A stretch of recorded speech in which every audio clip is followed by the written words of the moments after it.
Mark 9:2-9. Umakyat si Jesus sa isang mataas na bundok. Wala siyang isinama roon maliban kina Pedro, Santiago, at Juan. Habang sila'y naroroon, nakita ng tatlo na nagbago ang anyo ni Jesus. Nagningning sa kaputian ng kanyang kasuotan. Walang sino man sa mundong makapagpapaputi ng gayon. At nakita rin nila noon si Elias at si Moises na nakikipag-usap kay Jesus. Sinabi ni Pedro kay Jesus, "Guro, mabuti po na nandito kami. Magtatayo po kami ng 3 tolda. Isa para sa inyo, isa kay Moises, at isa kay Elias." Dahil sa kanilang matinding takot, hindi niya alam kung ano ang sasabihin niya. Nililiman sila ng makapal na ulap at mula rito'y may isang tinig na nagsabi, "Ito ang pinakamamahal kong anak. Pakinggan ninyo siya." Biglang tumingin sa paligid ang mga alagad, ngunit wala silang ibang nakita maliban kay Jesus. Nang sila'y bumababa na mula sa bundok, mahigpit silang pinagbilinan ni Jesus na huwag sasabihin kanino man ang kanilang nakita hanggat hindi pa muling nabubuhay ang anak ng tao. If Jesus transfigured, ano ngayon? Panginoon namin na masalangit, kataas-taas ang Diyos, papagliwanagin niyo po ang aming isip. Mula sa mga katuroang sa inyo lamang namin gustong matanggap. Kayo ang mangusap, mangaral, magpaliwanag. Hiling namin ang lahat ng ito sa ngalan ng iyong anak na si Jesus. Mark 9:2-9, Jesus took with him Peter and James and John and led them up a high mountain by themselves. Sa psychiatry, evidence suggests that psychopathological changes such as altered consciousness can occur at high altitudes. Agad may paliwanag sa atin ng siyensya behind the scenes nung naganap sa Transfiguration. Kasi yung 3 disipulong piniling isama, na iba sila. Kaya nakakita at nakarinig. May nangyaring pagbabago sa kanila sa pag-akyat nila sa mataas na lugar. Now, the science for high places, it is closer to the atmosphere. The atmosphere is bombarded with cosmic radiations. A high space is free from any obstruction. Any signal can be easily received. And this is why antennas are installed on high towers, especially, if possible, atop hills or mountains. So naiba ang chemistry ng 3, pero naiba rin ang pwesto nila. Kaya nakakita at nakarinig. Relevant ito sa disciples' empowerment to see and hear, at relevant ito sa lahat ng ibig makakita at makarinig tulad natin. Maraming hindi makita at marinig at malaman about and from God because of traditional theological frames, filters, obstructions. Para makakita at makarinig, yung 3 disipulo, dinala sila sa mataas na lugar na walang obstruction. At ganun din ang sino mang disipulo ni Jesus na ibig makakita at makarinig pa ng higit sa karaniwan, kailangan tumaas ang diwa, makalaya sa mga obstruction. At isa sa mga pinakamalaking obstructions in spiritual understanding, religious theologies na nakasanayan. Mga mental boxes and prisons na paulit-ulit, 100 taon, 1000 taon paulit-ulit, pero wala namang nadadagdag na kaalaman at pagkaunawa kahit ulit-ulitin kasi maraming obstruction. In fact, madalas yung religious teachings pa ang obstruction mismo. Kaya hindi mo makita ang liwanag ng Diyos. Dinala ni Jesus sa mataas na lugar yung kanyang mga disipulo para magkaroon ng kaliwanagan. It is a physical activity, but it is also symbolic of what can happen when people are willing and able to go to their high places where there are no obstructions, where you can clear your mind, na nalilinaw ang isip mula sa mga naon na at namugad ng mga theologists doon na nagiging hadlang tuloy para lubos na maunawa ang Diyos o upang makita ng lubusan ang gustong ipakita ng Diyos. Kaya mag-iba naman tayo ng pagbasa, pag-interpret at pag-apply. Mag-alternative or mag-integrative reading naman tayo kahit paminsan-minsan para naman may makitang iba. Mark 9:2-9, sa pagpapatuloy ng kwento, and he was transfigured before them. Hindi siya nag-transfigure sa baba, sa taas. Kung gusto niyo mag-transfigure si Jesus sa inyo, umakyat-akyat. And his clothes became radiant, intensely white, as no one on earth could bleach them. So the disciples, up to then, had only known Jesus in his human body. Now, they had a higher realization of his deity. Mas nabuksan ang mata nila para mas makilala nila si Jesus. Now, tayo naman, we peek into the method, the mechanics, the science behind the miracle. As scientific methods are doable and repeatable, and that's what makes them scientific, dapat pwede ding ulit-ulitin yung nangyari na transfiguration. Kahit sa atin, manghas tayong isipin na pwedeng mangyari yan, na pwede rin tayong makarinig at makakita in a different way. Dahil sabi ni Jesus, greater things than this you will do.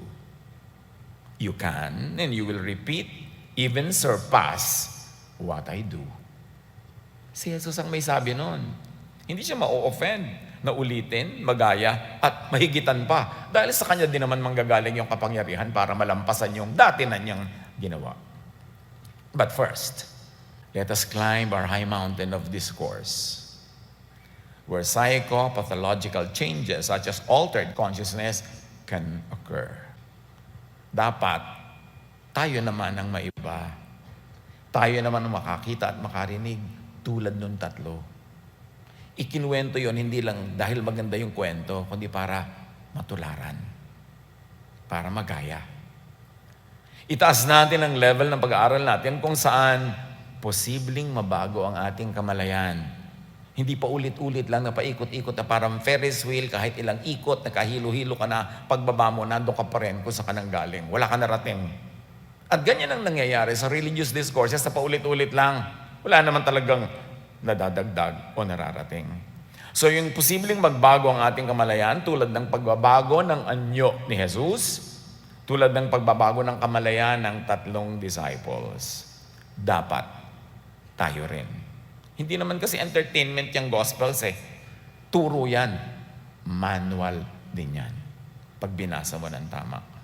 So, itaas natin ang level ng pag-aaral kung saan mas malapit ang isip natin sa atmosphere na bombarded with cosmic radiations or heavenly light, if you like to be religious in your parlance, or kaliwanagan, higher consciousness.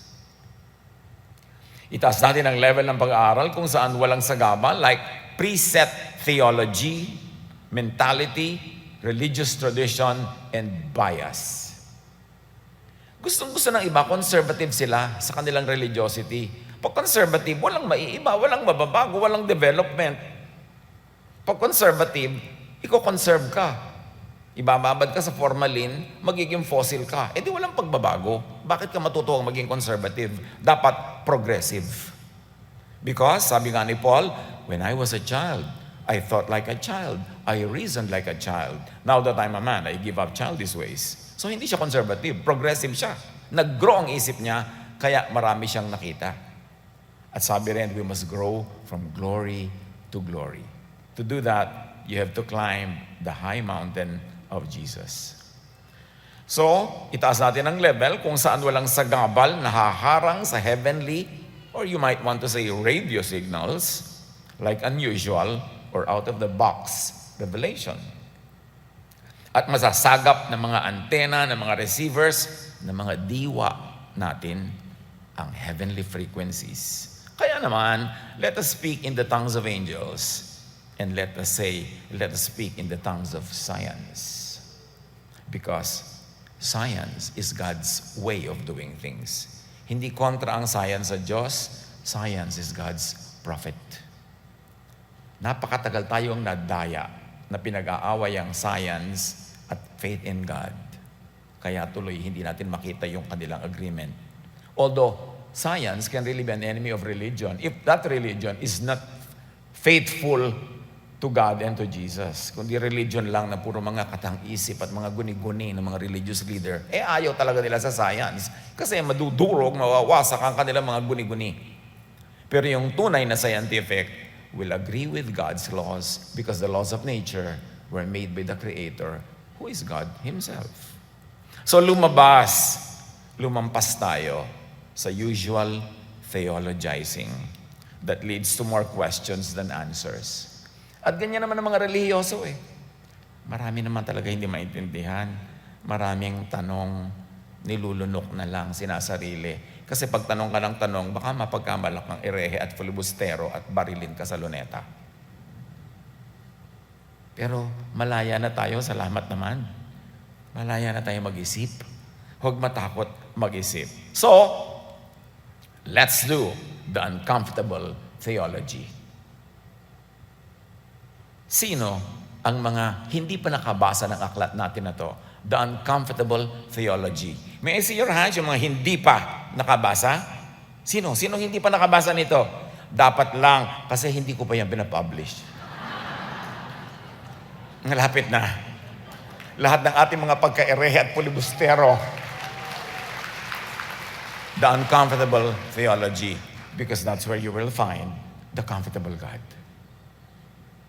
Hindi doon sa very comfortable and comforting and Pollyanist theology na wala naman talagang tunay na nasasagot. So mabuti nang itaas ang level ng usapan kahit mahirap, kahit ka-nosebleed sa iba. Kahit hindi pa maabot agad ng lahat. Kahit konti lang ang makaabot agad, maganda na rin. At least, may tinitingalang mas mataas na pag-unawa. At least may pagsisikapang abutin, may project. Kesa wala kang project. Mabuting may kaharap kang mahirap na tanong, may project kang sumagot, kesa wala kang kaharap na tanong, kaya wala kang project. Kesa naman abot na abot mo ang katuruan, dahil ang baba naman. Dahil wala namang bago, mataas at kakaibang aral. Mas mabuti nang mag-nosebleed, at least may nose. Kesa wala. Kaya hayaan nyo, mga kapatid, na mag-speak in tongues, in some scientific language kuno, ang inyong trying hard na lingkod. Para magsikap tayong lahat na mas tumaas at lumawak pa ang pag-unawa natin. Lumabas tayo sa mga kahon na kulungan ng isip. Because science, as we always like to say, could be God's last prophet. Na siyang magpapakilala talaga at magbubunyag ng mga matagal na inilihim sa atin ng relihiyon. Siyempre, hindi man natin maunawa lahat agad, pero kung makikinig talaga, ay hindi naman tayo masisiro. Mayroong mapupulot. Or at the very least, magiging conscious tayo about what we know already and what we do not know yet. At magiging aware tayo kung ano ang malabo pa na dapat malinawan at kung ano pa ang mga dapat tuklasin at maunawa. Sabi nga ni Paul, when I was a child, I thought like a child, I spoke like a child, I reasoned like a child. Dapat umalis na tayo sa childhood mode at mag-mature. Kaya, the uncomfortable theology. To know that we don't know, and to know what we don't know, is the beginning of knowing. Yung ma-realize mong marami pala akong hindi alam, handa ka nang makaalam. Alam niyo kung sino hindi makakaalam ever? Yung akala niya, alam na niya lahat.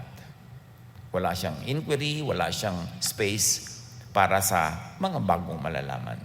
Ngayon naman, paano pala kung alam niya naman pala lahat ito, yung mga quantum na yan, mga frequency na yan, at kung sa inyo pala pagkadali-dali lang naman pag-aralan, edi, wow.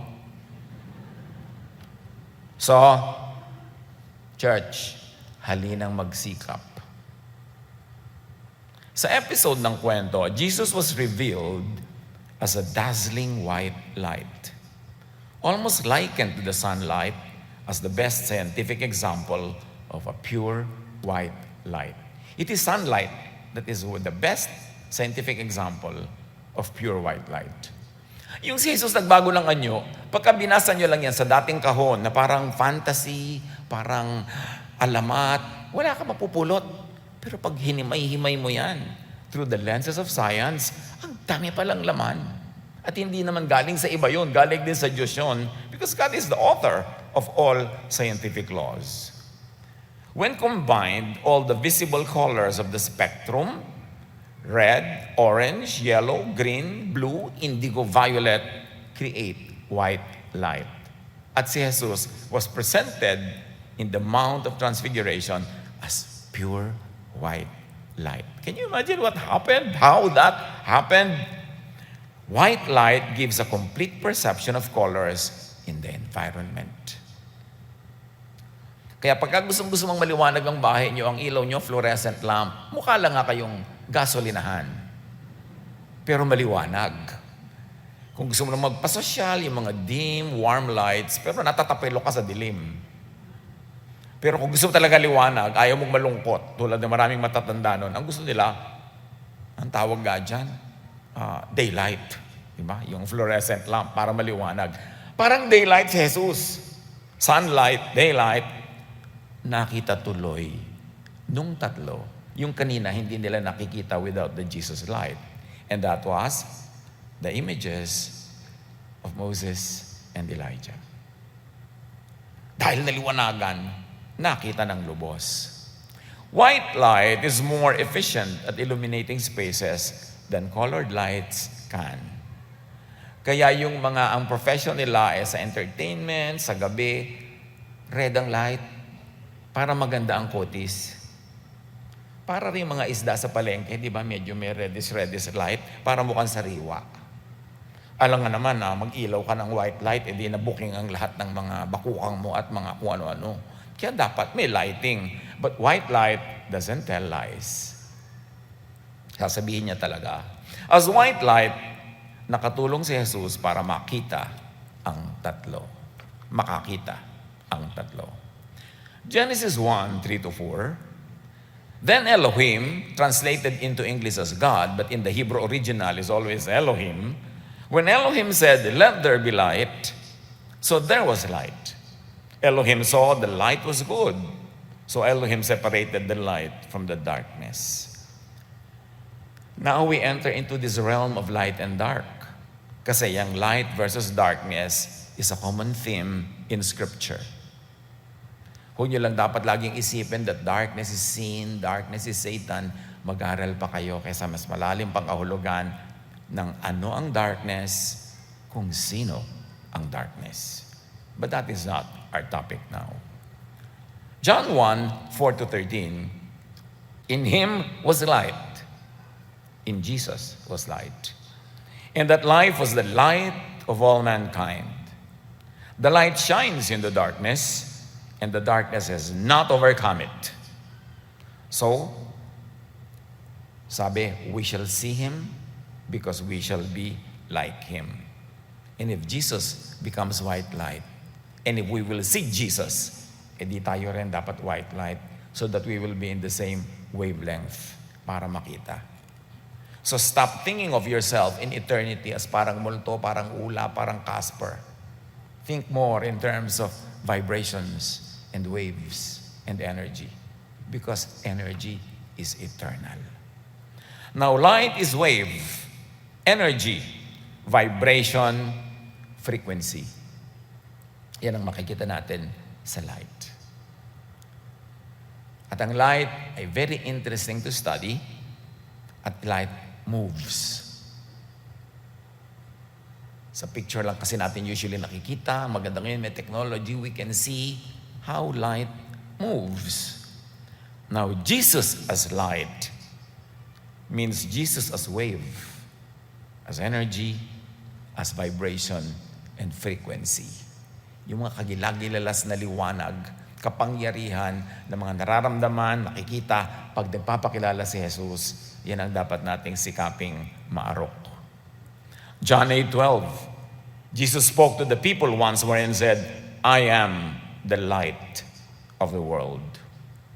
Say, I am the energy of the world. I am the frequency of the world. I am everything that exists. If you follow me, you won't have to walk in darkness because you will have the light that leads to life. In other words, if you follow Jesus, you will be saved from darkness. Jesus says his followers are lights like him. Matthew 5:14, you are the light of the world. True Jesus believers are also lights. Darkness does not and cannot overcome light. Kaya, isang magandang topic yan. Siguro sa next semester. Yung darkness. Ano ba ang darkness? Or more importantly, sino ba ang darkness? From whom we can be saved by the light of Jesus. Now, believers are to be in Jesus, to be one with Jesus, and to be like Jesus, meaning as wave, as energy, as frequency, as light.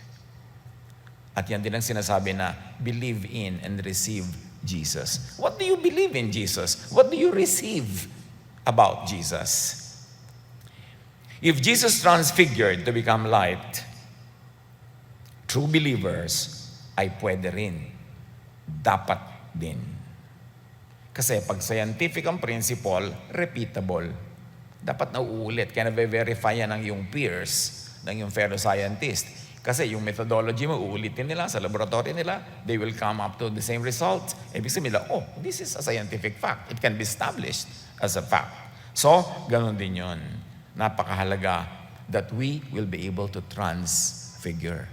Or baka naman, transfigured na tayo, hindi pa lang natin kita. Kasi limited yung vision natin right now. John 14:19-20, before long, the world will not see me anymore, but you will see me. Parenthetically, because we are in the same frequency, in the same vibration, in the same wavelength, therefore you will see me. Because I live, you also will live. Parenthetic, those who vibrate, resonate with me, will live with me. On that day, you will realize that I am in my Father, parenthetic, I resonate with the Father, and you are in me, parenthetic, you resonate with me, and I am in you, parenthetic, I resonate with you. Huwag kayo mahilo sa kanyang bagay. Paikot-ikot din kasi mag-explain kumisan si Jesus. Because Jesus is a circle, truth is a circle, and it's only in the circle where the beginning is the end. That's why the circle is eternal. Kaya dapat ang mga truth na ina-explain mo, kayang ipaliwanag through a circle. Circular, cyclical, ganun ang katotohanan na hindi nagmamaliw. In a matter of speaking, if we're going to scientify the statement, sabi ni Jesus, I am in my Father's frequency, the Father is in my frequency, you are in my frequency, therefore you are in my Father's frequency. Mahirap bang maintindihan yun? Sabi ni Jesus, I am in you, you are in me, I am in the Father, therefore you are also in the Father. And if the Father is in me, therefore the Father is in you. At pagka ganun, paano ka mamamatay? If you are in me, you will never die. Because I live, I am eternal. And if the Father is in you, lalo hindi ka mamamatay because the Father is eternal. Kaya huwag kayo matakot mamatay. Kung alam na alam nyo, naniniwala kayo kay Jesus, naniniwala kayo sa teaching ni Jesus, at in the religious parlance, tinanggap nyo na si Jesus, huwag na kayo matakot dyan sa kamatayan na yan. Kasi ang namamatay lang yung katawan, yung inyong spirito, aka frequency, wave, energy, eternal yon. Mamatay man yung katawan nyo, lalo lang nire-release into eternity yung inyong frequency. In other words, Jesus was saying, ikaw, kayo, ako, ang Ama, we are all in this together. We are in this circle of life. I, the Father, and you are in one frequency. We are one in the Spirit, kung gusto nyong religious yung language. You enter the Father's frequency through my frequency. I am your way to the Father. And you become one with me. You enter my frequency when you believe me. Meaning when you believe love. Because I am love. Because God is love. My teaching is love. When you believe in love, you believe in me. When you accept my love, you accept me. Yung pag-accept kay Jesus, hindi lang yung formula prayer, tinatanggap kita, Panginoong Jesus. That's not bad. It's a good prayer. Pero dapat naintindihan mo kung anong sinisimbolize noon. Na tinatanggap ko po ang inyong teaching, which is love and grace. Tinatanggap ko na dinala nyo ang pag-ibig ng Ama sa amin. Hindi ang hatol, hindi ang kamatayan, hindi ang law, kundi ang grace. I believe in that, I know that, I understand that. Therefore you believe in Jesus. Therefore you receive Jesus. Pero yung iba kasi yung formula prayer lang ang ginagawa without understanding kung ano yung nire-receive nila from Jesus. Kung ano yung pinaniniwalaan nila about Jesus. Kaya ang tagal-tagal nang tumanggap kay Jesus, pero takot na takot pa rin mamatay. Under the law pa rin, hirap na hirap pa rin sa pagiging relihiyoso. Kasi hindi naintindihan kung ano ibig sabihin to receive Jesus. Sinimplify lang na formula ng dasal na akala mo pag yumuko ka, ipikit ang iyong mata at repeat after me, yun na nga yun. It's not bad, pero yun lang ang entry door into what it means. It is not the end. That is why we are saved by accepting Jesus. Meaning by accepting Jesus' teaching, which is love. Tapos yung mga ibang legalista, mahilig sa law, nililibak yung love. Akala nila, pag love ang sinasabi mo, para ka bang hippie na peace man, love, make love, not war. Nililibak nila yung love. God is love. Napakahalaga nun. Ayaw kasi nila ng love Ang gusto nila law. Because if religion is under the law, yung mga law enforcers, yung mga religious leaders are powerful. Nakakapagparusa sila ng mga member, nakakapagtiwalag, nakakapagdisiplina, kung ano-ano. Because the law empowers the enforcer. Kaya ayaw nila sa grace. Then, like the sun or the fluorescent lamp, we emit what we receive. And when we receive love, we vibrate in the love frequency. Yan ang proof na anak ng Most High God. Ang isang tao, love. Kaya di ba sabi ng kanta, and they'll know we are Christians by our love. Not by our doctrines, not by our laws, not by our distinctives, but by our love. When you love, it cannot be hidden or faked. You know why not? Because love, like you, is vibration. Love is frequency. When you love, you emit the frequency of love. Kaya kahit pusa, aso, kahit sino mang ayop, alam nila pag mahal nyo sila. Kasi may frequency ka. Nababasa din yun ang frequency niya. Nilalang din siya ng Diyos. Ang aso, alam pag natatakot ka, lalo kang tatahulan, lalo kang bubuskahin. Kasi yung frequency of fear mo, nararamdaman ang frequency niya. Everything is frequency. Kaya pag nagsinungaling ka, alam agad yan sa heaven, hindi na kailangan may mag-report because even lies are frequencies. When you lie, you enter the frequency of lies. And the whole universe knows it. Kaya yung spirit of healing, the frequency of healing, yung sinasabi nilang placebo effect, many of us know about that. Experiments, isang grupo ng pasyente, papainom mo ng gamot na hindi naman talaga gamot, pero sinasabi mo, gamot yun. At isang pasyente, papainom mo ng gamot, na gamot talaga. Pero yung sinabihan, na gamot yun, at nanalig, nagalingan din. Kahit yung ininom nila ay hindi tunay na gamot. Kasi yung frequency nila umandar na sa frequency of healing. Kaya na-heal na sila. Pero uminumin ka man ng isang drum na gamot, kung ang attitude mo, ang ugali mo ay ayaw mong maniwala sa gamot na yon, nasa frequency ka of doubt and fear, lulubog ka sa tubig tulad ni Pedro nung nagkaroon ng doubt and fear because you operate according to your frequency.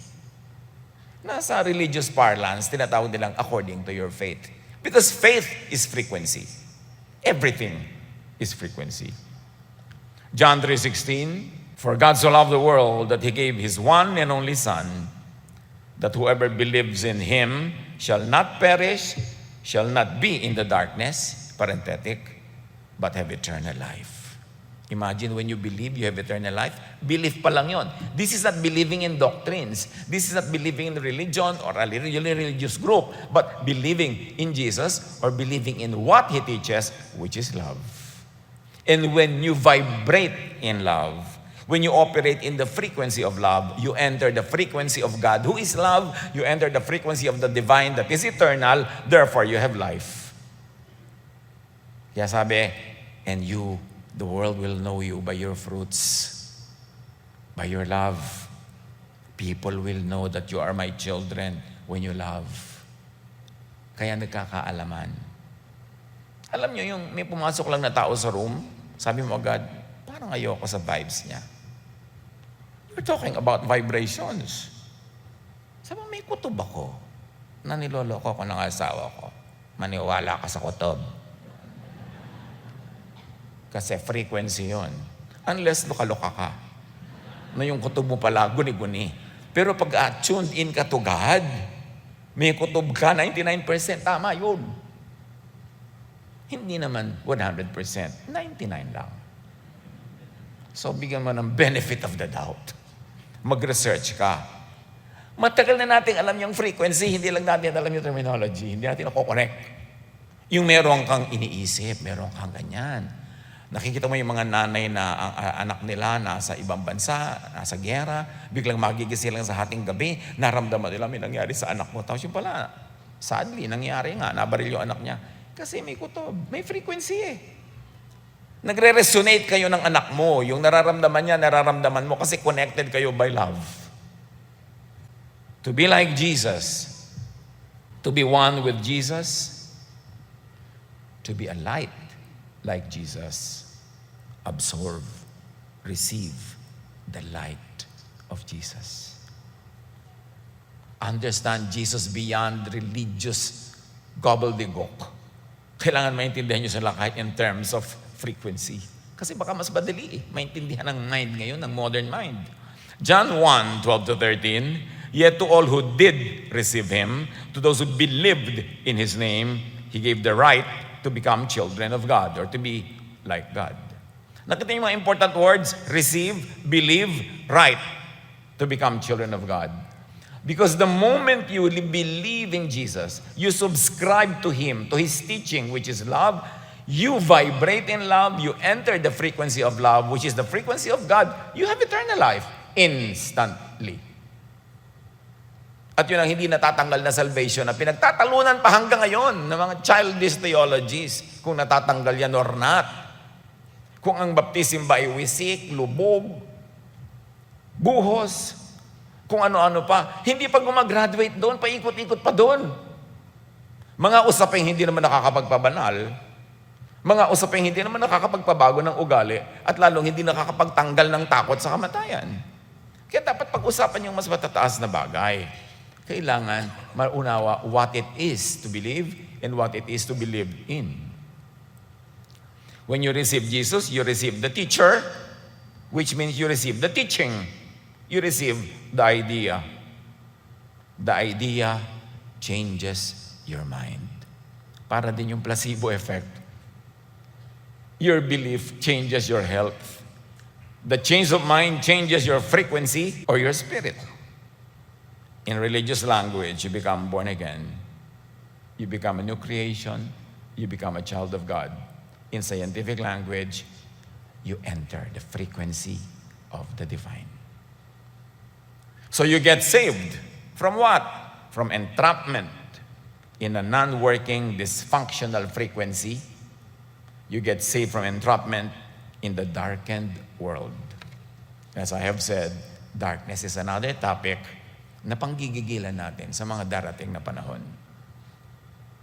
What is important to appreciate now is that Jesus saves.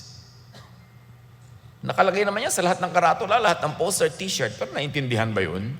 1 Corinthians 15:45-55. The first man Adam became a living being. The last Adam, meaning Jesus, became a life-giving spirit. And just as we have borne the image of the earthly man, so shall we bear the image of the heavenly man. We will all be changed. Parenthetic, into frequencies, into waves. For the perishable must clothe itself with the imperishable, and the mortal with immortality. Mababago daw tayong lahat sa isang iglap. Hindi pa natin lubos na naunawaan kung ano yon, pero may clue na tayo sa transfiguration. Kasi sabi ni Jesus, where I am, you will be. You will see me as I am because you will be like me. 1 John 3:2, we are already God's children. Already yan, hindi future. And such God, ang children niya will never be disinherited. Hindi niya ititiwalag. We are already God's children, but He has not yet shown us what we will be like when Christ appears. But we do know that we will be like Him, for we will see Him as He really is. Ayun na nga yung clue, transfiguration. If we will be like Him, does it mean we shall be in the same wavelength? We shall be in the same vibration? We enter the circle of life, we enter eternity, we enter the presence of the eternal God. So, resonate with Jesus and be eternal. Be a light wave, an energy, a vibration, a frequency also. Alam niyo ba kung bakit sinasabing there is unity among the believers, that we're all one? Tingnan niyo pa lang doon sa illustration, hindi na mahirap makita na pag you operate in vibration, in light, in energy, ang daling maging one. In light absorption, the electrons will absorb the energy of the light wave and change their energy. The atoms will then emit the light back. In other words, sa light absorption, natatanggap mo talaga yung kapangyarihan ng pinagmumula ng liwanag at magliliwanag ka rin kasi i-emit mo siya. Hindi mo siya i-reflect, i-emit. Reflection is like the moon. Pag tinamaan ng liwanag ng araw, tumatalbog, pero yung moon mismo walang sariling liwanag. Pag tinanggal mo ngayon yung pinagmula ng liwanag, wala na rin siyang liwanag. Kaya may buwan na bilog, may buwan na lusaw, may buwan na kalahati. Depende sa position niya from the source of light, the sun. Reflection yon. Yung emission, nanggagaling mismo sa loob, yung light. Kasi tinanggap mo na at nasa loob mo na. At yun ang mangyayari pag tinanggap mo si Jesus. Hindi tumatalbog yung liwanag, hindi nagre-reflect. Kundi dahil tinanggap mo, nasa iyo na, mag-i-emit na from you. Kaya sabi ni Jesus, when I give you the living water, sabi gano'n, ang lahat ng katotohanan, lahat ng pag-ibig, lahat ng life will be like living waters flowing from you. Magbubukal mula sa inyo. Hindi nyo kailangan ng ibang source kasi naibigay na sa inyo. Hindi katulad ng babae sa balon, pupunta pa doon araw-araw para umigib dahil yung source ng water niya ay yung balon, hindi galing sa loob niya. Pero sabi ni Jesus, alam mo, pag binigyan kita ng living water, you will be like a spring flowing with life. Nagmumula na yun sa loob mo, hindi na yun talbog lang. Kaya ang humihingi sa Diyos ng karunungan, kasi naman, 90% ng paghingi, pera o papa. Humingi tayo ng karunungan kasi ibinibigay. Pag hiningi mo at binigay sa'yo, bumubukal na yung karunungan galing sa loob mo. Hindi mo na kailangang mag-research at kung ano-ano kasi ibinibigay na sa'yo ng Espiritu galing mismo sa Kanya. Flow, overflow with knowledge as the waters cover the sea. So, receive and absorb, tapos give and emit. Because what you receive, you give. What you plant, you harvest. Di ba nakikita nyo yung connection ng mga cyclical arguments na yan? Shine like Jesus. John 12:35-36. Jesus replied, my light will shine for you just a little longer. Kasi aalis na si Jesus sa lupa. Walk in the light while you can, so the darkness will not overtake you. The, tukoy, hindi a darkness, kundi the darkness. So niya, maglakad kayo sa liwanag ko para hindi kayo sakmalin ng kadiliman. At again, that kadiliman is a very interesting topic. But Jesus was saying here, absorb my light, then emit my light. Do not just reflect it. Emit it because it's already inside of you. Put your trust in the light while there is still time, then you will become children of the light, not children of the darkness. Alam nyo, itong pinag-uusapan natin is how a fluorescent lamp works. This is how a fluorescent light works. The air inside the tube absorbs UV light and then emits back white visible light. Magpanggap na kayong naiintindihan nyo ang drawing. Tulad nung umaattend tayo ng mga physics classes noon. Di ba? Ngayon, picturean nyo yan, i-research nyo, pag-aralan nyo pa kung hindi nyo makuha agad-agad. Matthew 5:16, in the same way, let your light shine before others. So vibrate in the Jesus light and frequency. Do good, love. Yun lang yun eh. At the end of the day, it's really just love. Tulad ng sinabi natin nung huli, kung nalilito ka dyan, hindi mo maintindihan, nosebleed, ang tandaan mo na lang, love na lang. Mag-love ka na lang, yun na rin yun lahat-lahat. Palakpakan naman yung mga ayaw ng physics. Love na lang.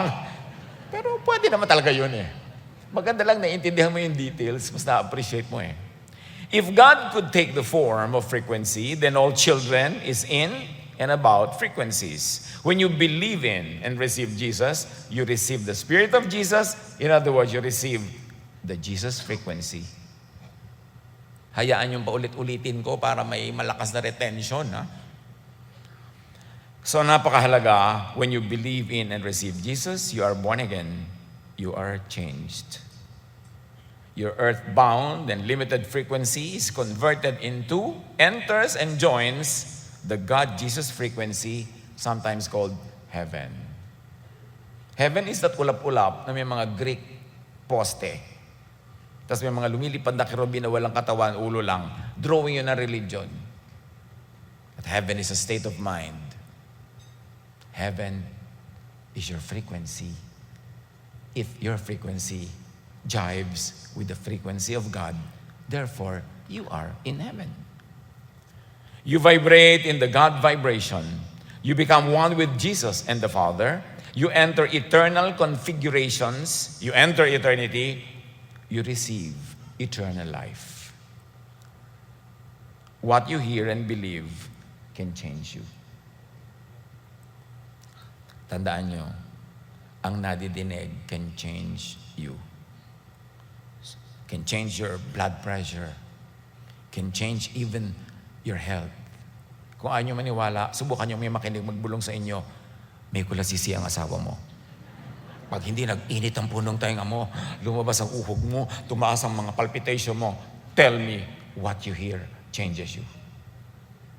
So dapat ang nadidinig natin mga salita ni Jesus para mapalitan tayo, mag-change into Jesusness.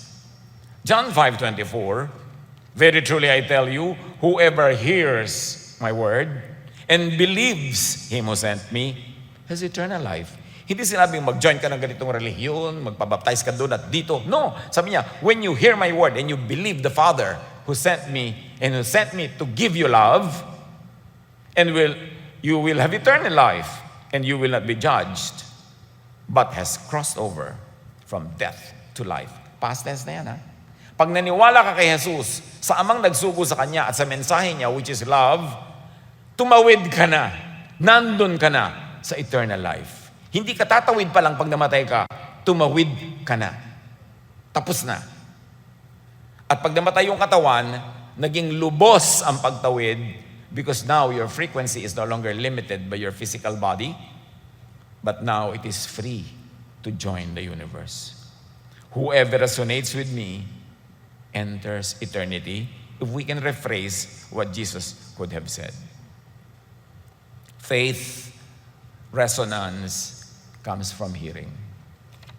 And what is heard comes from the word of Jesus. Pag namatay ang katawan, the spirit or frequency that is already calibrated into God's frequency is only set free to fully resonate with Jesus and with God. Ecclesiastes 12:7, the dust returns to the ground it came from, and the spirit returns to God who gave it. Read it as, the frequency fully joins the God frequency. 1 Corinthians 15:55, sabi niya tuloy, where, O death, is your victory? Where, O death, is your sting? Death becomes the door to freedom and the door to God. Kaya lagi ko ipinapayo sa mga sumasakabilang buhay yung kanilang mga minamahal, sabi ko, i-release nyo na. Makipag-holding hands kayo habang buhay. Pero pag kinuha na, release. Kasi pupunta ka rin naman kung saan siya pupunta. Vibrate in the same way. Kaya siguro yung iba, naniniwalang pinagbumultumultuhan sila. Siguro mga vibration nila, nagkakatawid-tawiran, nagkaka-holding hands in the great divide. Who knows?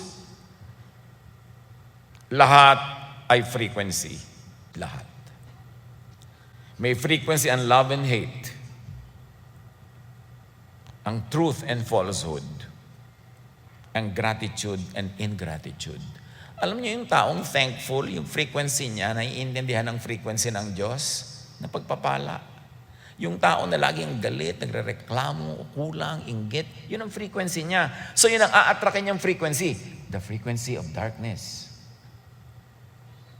Yung lagi nagsiselos, naninibugho. The frequency of the darkness from whom Jesus wants to save us, doon nagpa-plug in, doon nagsusubscribe. Bantayan ninyo ang inyong iniisip at nararamdaman kasi nagsusubscribe kayo sa frequency na yon. At yun ang frequency of darkness from whom Jesus saves. May frequency ang joy and anguish, ang happiness and sadness.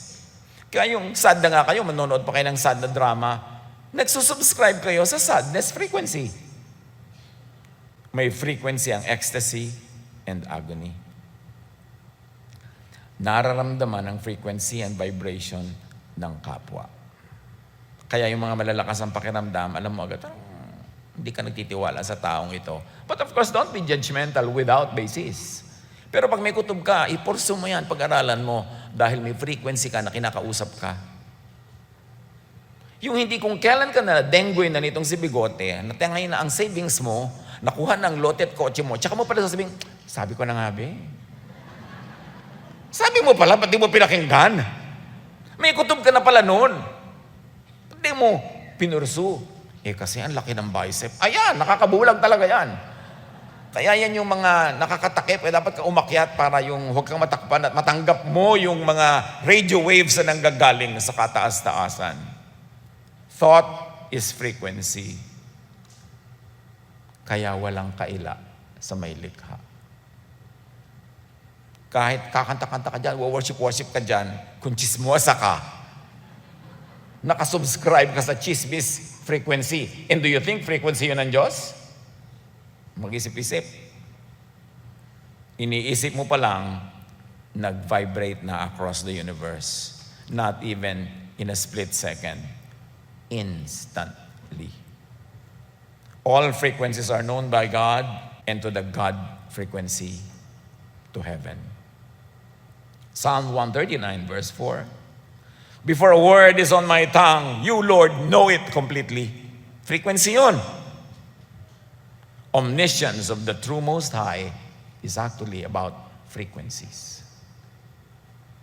Isaiah 65:24. Before they call, I will answer. While they are still speaking, I will hear. Vibration yun. Kaya lahat ng gawa natin ay alam, hayag.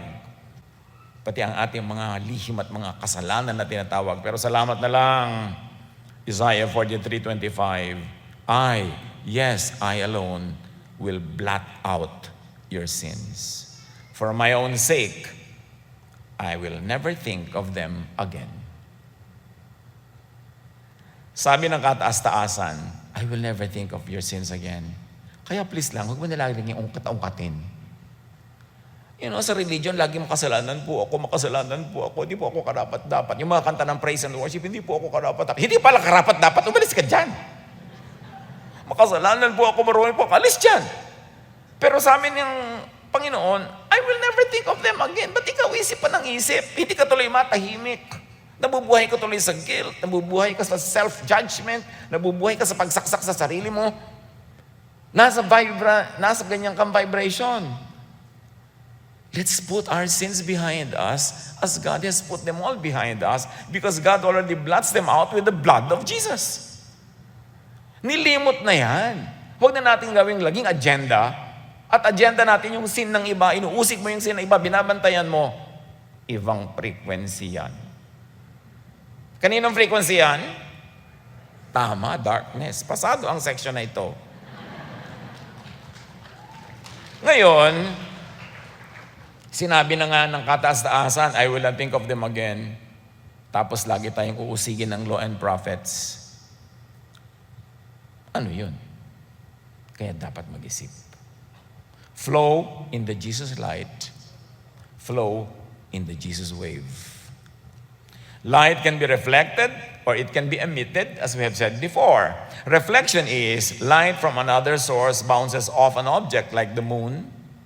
Emission is an object absorbs light and then gives it back. Dapat ganyan na nangyayari sa true believers. The sun absorbs the energy of fusion and then gives off its own light. Kaya pag totoong tumanggap kay Jesus, ang nangyayari dapat emission, not reflection. Ganyan dapat ang Jesus believers receive, have, and then emit the Jesus light. Hindi man natin kita yan with our naked eye, God sees that light. Everybody in the spiritual world sees it. Kaya hindi ka makakapagkaila. Huwag reflect lang ng reflect after an emotional fix called worship. Maganda nagwa-worship, maganda yung praise and worship, pero lagi ako nagwa-warn. Huwag kayong mag-isip, naku, nagtaas kayo ng kamay, kumanta kayo, tumiwari kayo, gumulong kayo, nagtumbling kayo, nag-worship na nga kayo. Madami, emotional fix lang. Gustong-gusto lang niyang lungkot, umiyak, magsaya, tumawa, tapos pag-uwi, pareho lang uli. Ibig sabihin, hindi yun emission. Reflection lang. Hindi galing sa loob, tumalbog lang. Kaya nawawala din agad. Seek the true light from the true source, who is Jesus. Huwag makontento sa praise and worship. Dapat meron kang oneness with the divine. Na kaya nagpe-praise and worship ka, kaya nagpe-pray ka, kaya nagsisimba ka, nasa loob mo. Kasi nasa iyo na talaga, like living water. Maganda yung uma-attend ka ng mga religious activities kung nafe-feed ka ng Jesusness. Maganda yung nagpe-praise and worship kang ganyan kung talagang nararamdaman mo at naidadramatize ang pagkaramdam mo sa kapayapaan na ibinibigay sa iyo ng Diyos. Pero yung pagigiltihin ka ng pagigiltihan ng mga kantahan, hanggang mag-iiyak ka dyan. Pati tuloy hiko mo, lalagay mo sa donation box kasi guilty ka eh. Dapat joy ang nararamdaman sa totoong pagsamba. Kaya tinatawag natin yung ating event na Jesus Celebration. Hindi na natin siya tinatawag basta na worship service. Kasi parang program lang, parang umattend ka lang worship service. Pero yung Jesus Celebration, sila-celebrate mo talaga yung light ni Jesus na nasa yung kalooban.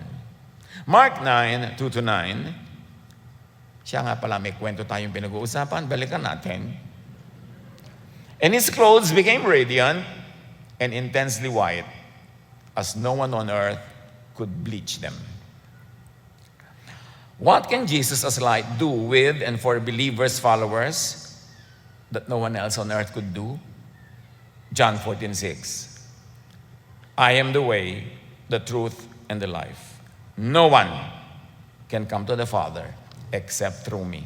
In other words, no one can vibrate to the Father except through my vibration. No one can enter the Father's frequency except through my frequency. And the Jesus frequency is love. Generic love, not branded religion, is the way, is the frequency. Huwag tayong madaya na pagsali sa isang relihiyon ang paraan para tayong makipag-isa sa Diyos. No, you must join the Jesus frequency. So you enter the frequency of the divine. Mark 9, 2-9. Ito pala yung kwento. And there appeared to them Elijah, representing the prophets, with Moses, representing the law. Yung buong kadyuhan, katuruan ng mga Israelita, the law and the prophets. And they were talking with Jesus. And Peter said to Jesus, Rabbi, it is good that we are here. Let us make 3 tents, one for you and one for Moses and one for Elijah. Natataranta si Pedro kung anong sasabihin. Kaya sabi niya, ipagpapatayo ko kayo ng mga monumento. For he did not know what to say, for they were terrified.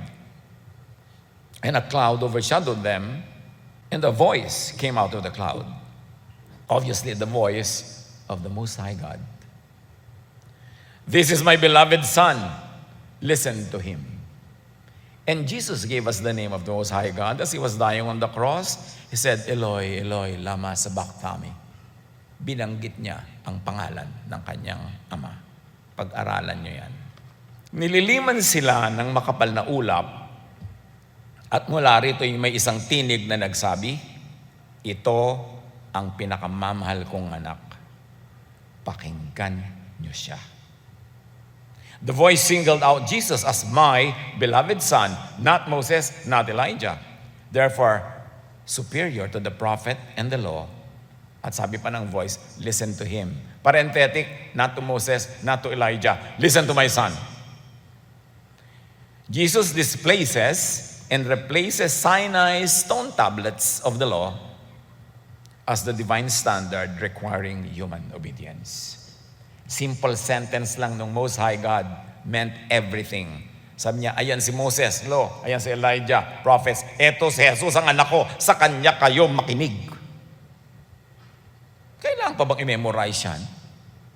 Dapat pa bang malito kung kanino dapat makinig? Kaya pinagdudukdukan natin yung Jesusness eh. Nagdudugo ng mga tenga ng mga tao kaya Jesusness. Kasi nga, pinagkahalo si Moses, si Elijah at si Jesus. Parang mga numbers sa tambiolo, kakalugin ang lumabas. Ay, Moses ngayon, ito ang atin, law tayo. Di ba? Ito prophet tayo. Sabi, listen to him. Huwag kayong malito. Ezekiel 36:26, I will give you a new heart and put a new spirit in you. Kasi hindi na dapat manatili yung old. I will remove from you your heart of stone. Ano ba yung carved in stone? Di ba yung law? And give you a new heart of flesh, which is love. Talaga naman, the law hardens the heart. Observe law-based Pharisaic religiosity. Nakakapagpatigas ng puso. Nakakagawa ng lahat ng mga inhuman and cruel acts against fellow believers in the name of the law. Kaya sabi niya, papalitan ko ang puso niyo, alisin ko yung bato, gagawin kong flesh that feels, that loves. Tapos na ang law and prophets. Enter love and grace. So God introduces His Son and demands that they listen to Him. This command implies that Jesus' instruction is to be seen on a level with God's commandments, above the commandments of Moses and the prophets. Colossians 1:15, the Son, not anyone else, is the image of the invisible God. Si Jesus yun. Colossians 2:9, for in Christ is the fullness, say frequency, of the deity lives in bodily form. Peter's misguided offer to build 3 tabernacles for Jesus, Moses, and Elijah was answered, ironically, with God leaving Jesus alone, the implied true tabernacle. Sabi ni Pedro, ipagpapagawa ko yung 3, tigi-tigisa. Nawala yung 2. Si Jesus lang ang natira. Ibig sabihin, huwag mo ipagpagawa yung 2. At hindi mo din kailangan ipagpagawa si Jesus kasi siya yung living tabernacle. Siya mismo yung tent of meetings. This voice of God can be explained by resonance. Bakit nila nadinig? Because resonance is the property of an object to vibrate in the same frequency as another. Sabi nga, the reason why you do not believe in God is because you do not hear God and it is because you are not of God.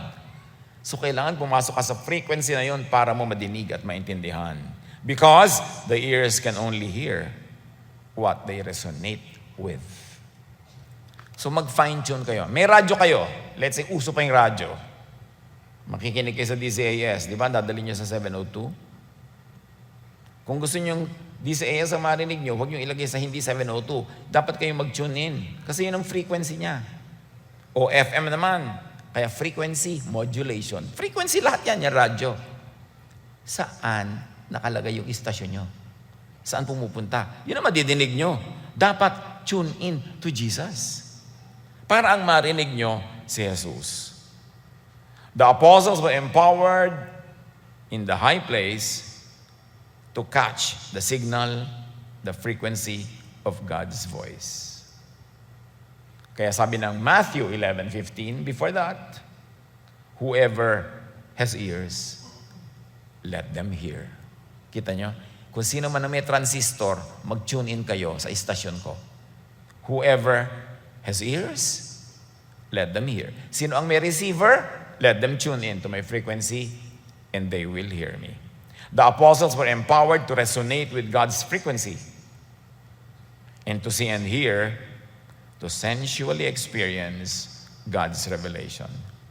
Kaya merong mga sensitive, mga resonant seers and hearers. May mga ganun nakakakita ng kung ano-ano. One time, nag-speak ako sa Palawan, tapos may lumapit sa akin na isang ginang. Pastor, may mga liwanag pong nakapaligid sa inyo. Ano yung Flores de Mayo? Hindi, meron po talaga. May mga kasama kayo nagliliwanag. Ha, CR kayo, ginang. May mga CR Ngayon, syempre, dinidemonize siya ng mga jealous, competition craze, Pharisees.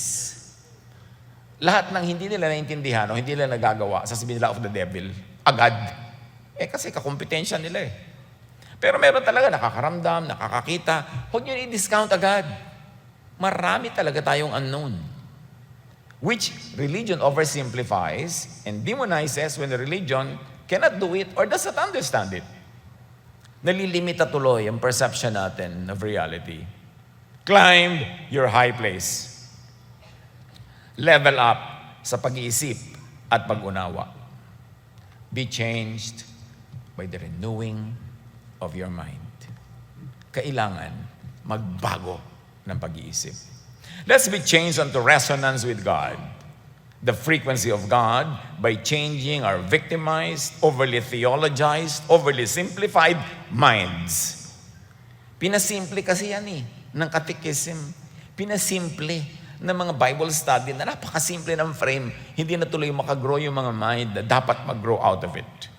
Mark 9:8-9, and suddenly, balik sa kwento, looking around, they no longer saw anyone with them, but Jesus only.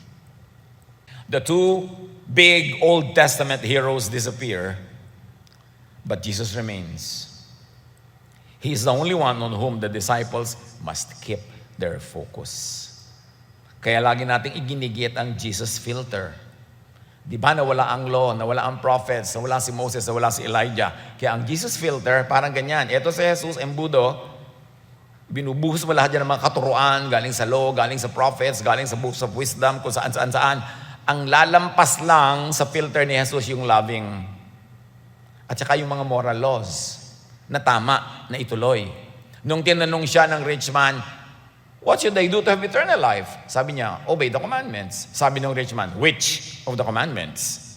At inisa-isa ni Jesus ang commandment number 5, 6, 7, 8, 9, 10. Because those teachings are about universal correctness, universal righteousness, and universal goodness. I-research niya yan. So, sabi nga, Christ gave His own body to destroy the law of Moses with all its rules and commands. Sabi ng Ephesians.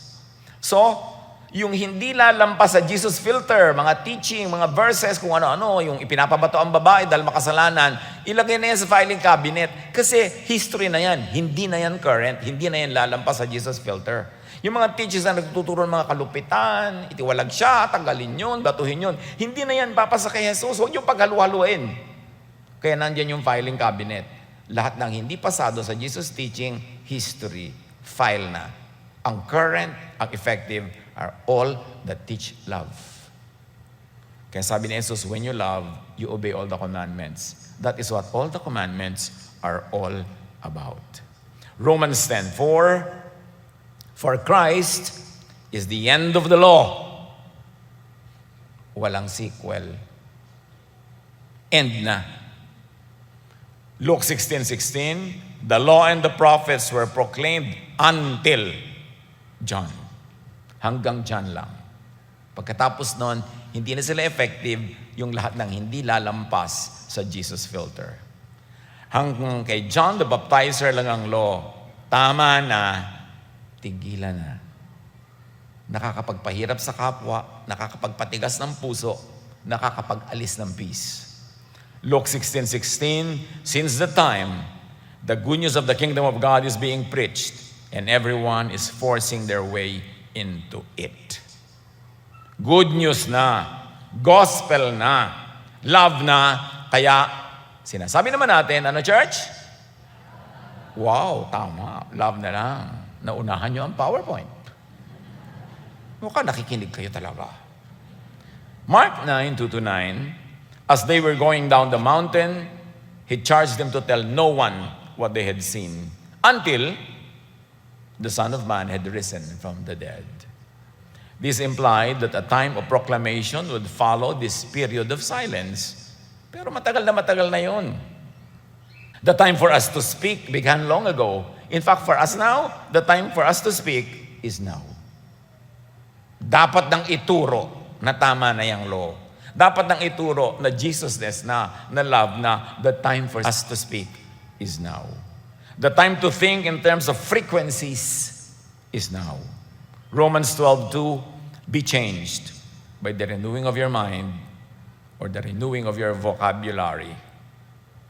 Romans 6:19, I'm speaking in familiar human terms, parenthesis, in your vocabulary because of your natural limitations. So you see, kitang-kita natin sa scripture mismo na sometimes the languages that are used are because of the limitation of the hearer. But now we are much less limited than the people 2,000 years ago. We can now talk in terms of frequencies and vibrations and energies instead of mga soul lang and multo and dead and etc. Kasi mas mayaman na ang ating vocabulary thanks to prophet science. Today, God can speak to us in the new language of science and technology. Today, God can speak to us through probably God's last prophet, science. Today, think and speak in the latest available language. Listen, church. Think of prayers, wishes, words, emotions as frequencies that can resonate with a God frequency. Kaya importante na tayo rin nagiging mga frequencies na in our thoughts, in our wishes, in our vocabulary. Because yan ang nakaplug in to the divine. That is why Jesus teaches private, personal, wordless prayer. Di ba kayo nagtataka? Sabi ni Jesus, when you go to your room, close the door, talk to your Father in secret, and the Father will reward you. And don't be like the unbelievers. Don't use many words. Bakit ganun? Tapos baligtad ang ginagawa ng church, pahabaan ang mga dasal. Talumpating mga dasal. Closing prayer lang ang na-assign kay sister, nag-sermon uli. Mga adik sa mic. Sabi ni Jesus, when you pray, have short prayers, if possible, wordless or very few words. Bakit? Tapos sabi pa niya, away from the crowds because the crowds are obstructions. Siyempre, pag magpe-pray did ka, sa dami-daming tao, nagiging conscious ka pa sa pronunciation. Pag mali pa yung pronunciation mo, nagkakalabitan yung mga chismosang ka-pray. Diba? Yung banquet daw or banquet, ano ba talaga? Yung lumayo na yung isip nila sa prayer. Kasi maraming prayers, mga kapatid, ay performance. Para magpe-pray po ako, pwede nyo ba ako ipagsulat ng prayer, Pastor? Ha? Gagawin mo pa akong ghostwriter? Ba't di ka nalang mag-pray? Para po nakaka-impress yung prayer ko. Mag-artista ka na lang, huwag ka na mag-pray leading. Magpe-pray ka from the heart. Hindi mo kailangan magpa-impress. Kaya mas mabuti nga, mag-pray ka mag-isa. Wala kang i-impressin. Walang performance. From the heart talaga. Because private prayer is free from the limitations of human verbal language. Kasi kung minsan pinagpe-pray mo pa sa English, hindi naman talaga sanay mag-English si sister. Bakit mo pinag-i-English? O hindi naman talaga siya Tagalog. Tapos gusto mo taal at busilak at dalisay na Tagalog ang gamitin niya. Hindi naman siya Tagalog. Tapos pagtatawadan mo yung mga Tagalog niyang mali-mali. Kasalanan mo yan. Hindi niya kasalanan yun. Romans 8:26-27. The Spirit helps us in our weakness. We do not know what we ought to pray for, but the Spirit Himself intercedes for us through wordless groans. Ano kaya tinutukoy dito? Frequencies. And He who searches our hearts knows the mind of the Spirit, because the Spirit intercedes or resonates with for God's people in accordance with the will of God. Kaya napaka-importante yan. Marami naman sangkaterabang words ang prayer, kabaligtaran sa turo ni Jesus. So, alone up the mountain, kung saan malinaw ang signal and frequency, doon ka mag-pray. Doon ka magmuni-muni. Away from the public that watches you. Doon easier mag-resonate and mag-vibrate in the divine frequency. So, mag-pray na lang kayo mag-isa para wala lahat ng drama na to. Hindi sa very public places nagiging performance. At namamanipulate yung kabanalan ng panalangin to serve selfish ends. It's important. Maging mapanuri naman tayo. Tama na yung mga ganyang mga laro. Take care of your thoughts. Proverbs 4:23, be careful how you think, how you vibrate. Your life is shaped by your thoughts, by your vibrations. So think of yourself, your spirit, as frequency, as vibration, as wave, as energy. Do not think of the dead as multo. Think in these terms. Hindi na magulo, hindi na mahirap isipin ng eternity pag inunawa mo through that vocabulary. And be careful how you vibrate, with what and with whom you vibrate. Never vibrate with the darkness. Jesus is the light. Ang kalaban nun, yung darkness. Why not? Why not vibrate with the darkness? Because you attract what you emit. Proverbs 23:7, for as he thinks within himself, so he is. Ang tunay na ikaw, hindi yung nakikita, hindi yung nadidinig sa yung verbal language. Ang tunay na ikaw ay yung vibration, yung frequency, nakitang-kita ng Diyos. If you reflect the law, alam mo na, law ang mag-emanate from you, ang magre-reflect from you. Romans 12:2, let God transform you into a new person by changing the way you think, by changing the way you vibrate, by changing your frequency, your wave, your energy, your light, your resonance. Philippians 4:8, fix your thoughts on what is true, honorable, right, pure, lovely, and admirable. Meaning, fix your thoughts on Jesus-ness, not on Pharisee-ness. Think about the things that are excellent and worthy of praise. Meaning, think about what you want to be your reality.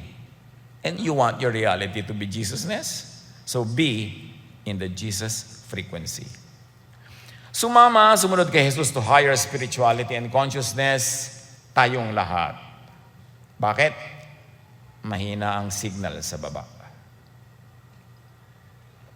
Tama na yung mga mabababang uri ng pag-aaral, panunuri, at paglapit sa katotohanan. 2 Corinthians 2:10, these are the things God has revealed to us by His Spirit. The Spirit searches all things, even the deep things of God. And the Spirit reveals. Kaya sabi ni Jesus, ask and it will be given you. Seek and you will find. Maghanap. Do not go in and do not go with the crowds. Sumunod at sumama pag tinawag ni Jesus into the light. Tanggapin, dinggin, tingnan ang transfigured Jesus. And be the light and voice of the world. Humayo, mangaral kung tumanggap ka na ng katotohanan, frequency. Kailangan nating gawin. Maraming dapat palayain. People are in darkness. A lot of people are in religion but are in darkness. Kailangan maintindihan ang malalalim na bagay. At ang malalalim na bagay pinagkakaloob doon sa handang tumanggap. John 14:3, sabi ni Jesus, if I go and prepare a place for you, I will come back and take you to be with me, that you also may be where I am. Ito na naman, simplistic religion, ginawang cartoon to. Naghahanda si Jesus na isang palasyo sa ulap. Napaka-physical. Yung ito sa ililipat ka pa lang doon, pareho lang dito, na iba lang, medyo malaki-laki yung palasyo. Place here is not geography. Jesus is not preparing a geographical place. It is a level of consciousness and resonance. Jesus can take you to higher thinking that you will think with God. You will vibrate with love. Go to your high place and prepare your high place and take people there. High place, that mansion over the hilltop is not a physical place. It is a state of mind. Dadaling ko kayo sa mas mataas na mga kalangitan. Hindi mga ulap ang pinag-uusapan, hindi mga stratospheres. Dadaling ko kayo to a very high level of consciousness that you will vibrate with God. You will be in God's presence. Philippians 3:14, I press on to reach the end of the race and receive the heavenly prize for which God, through Jesus Christ, is calling us. O eto na naman, pang-uto ng religion, yung prize, mga corona. So paglingkod ka ng lingkod, donate ka ng donate, trabaho ka ng trabaho, ang dami mong corona. Really, gusto mo magsuot ng maraming corona in eternity, ang bigat nun. Heavenly prize could be resonance, enlightenment, realization. Liwanag, kaliwanagan. Sabi ni Paul, gustong-gusto kong matanggap yung prize at the end of it all. Kaliwanagan, maunawaan ko ang mga bagay, mapagdugtog-dugtog ko ang punot dulo, ma-connecting the dots ko, ma-uphold ko at maintindihan ko ang truth. And God is the truth. And the truth is the love of God. Gustong-gusto ko maintindihan yan. Hindi yan mga physical crowns. Ginagamit kasi kung minsan pang manipulate ng mga tao, ipot ka ng ipon ng crown. Talaga. Ano yun? Lumipat ka lang doon, pero ganoon din ang system, katulad din dito. Hindi yan literal crowns earned through oppressive sacrifice. Pang-uto yan. Kailangan tayong lumaya sa pang-uto. Open your spiritual eyes to see the real Jesus, beyond the limits of Moses and Elijah, of the law and the prophets, of religious writings and earthly theologies. Madalas ang hadlang para makita ang Diyos yung religion. Imbes tulay, nagiging pader. At dadaan ka sa Kanya, siya yung dispenser of God's blessings, nagkaka-franchise. Ephesians 1:17-18, asking God to give you spiritual wisdom and insight that you might grow in your knowledge of God. You see? Grow in your knowledge of God. Not knowledge of our doctrines, not knowledge of our distinctives, but knowledge of God. I pray that your hearts will be flooded with light. Stop treating Jesus as equal with Moses or Elijah in the law and the prophets. Hebrews 3:6-9, but Jesus deserves far more glory than Moses. Ang linaw niya na, Hebrews 3:3-6. Romans 7:6, but now, by dying to what once bound us, we have been released from the law. Released from the law. Released from the law. Why are you still bound to the law? So that we may serve in the new way of the Spirit and not in the old way of the written code. Not in the old way of the written code. Isipin niyo mabuti. Mark 9:2-9, nililiman sila ng makapal na ulap. Nakiisa sa kanilang Ama because ang gusto ng Ama, unity, oneness, togetherness in His cloud. The Father, Jesus, seeks oneness with each other and with the believers. Oneness in fellowship with the divine more than separation in hierarchical worship. Ang tunay na Ama, the Most High God, ang hinahanap niya magkakasama. Siya ay nasa anak, ang anak ay nasa atin, tayo ay nasa anak, so tayo nasa Ama. Hindi nakahiwalay siya. Nandito ako, dyan lang kayo, mataas ako, mababa kayo. Hindi ganun ang Most High God. Pag-aralan nyo yan. Ang gusto ng Most High God, unity, oneness with His children. Hindi separation. Oneness with God is a recurrent theme of Jesusness. John 17:22-23, sabi ni Jesus, as you are in me, Father, I am in you. May they be in us. May they know that you love them as much as you love me. Have you ever realized this? Sabi ni Jesus, maunawa-nawa ng mga taong ito na kasing mahal mo sila kung gaano mo ako kamahal. mahal mo sila tulad ng pagmamahal mo sa akin. Ikaw, Ama, ay nasa akin, ako ay nasa iyo. Ma-realize sana ng mga taong ito na sila ay nasa akin, therefore sila ay nasa inyo rin. 1 Corinthians 15:28, so that God may be all in all. Now, the true sheep will hear and listen. John 10:27, my sheep hear my voice, I know them, and they follow me. Doon nalalaman ng tunay na kawan ni Jesus. Pag si Jesus ang nagsalita, nadidinig nila kasi may connection, may vibration. Nagre-resonate. Pero yung mga hindi anak ng Diyos, yung ayaw maging anak ng Diyos, nonsense sa kanila to. Hindi nila to maintindihan. Kasi hindi nagre-resonate. Matthew 7:24, anyone who listens to my teaching and follows it is wise, like a person who builds a house on solid rock. Katalinuhan na makinig at sumunod kay Jesus. John 12:50, His command leads to eternal life. God is eternal. God is love. Those that love become one with God, they become eternal. The law leads to judgment and death. Love leads to life. 1 John 5:13-15, I write these things to you who believe in the name of the Son of God, that you may know that you have eternal life.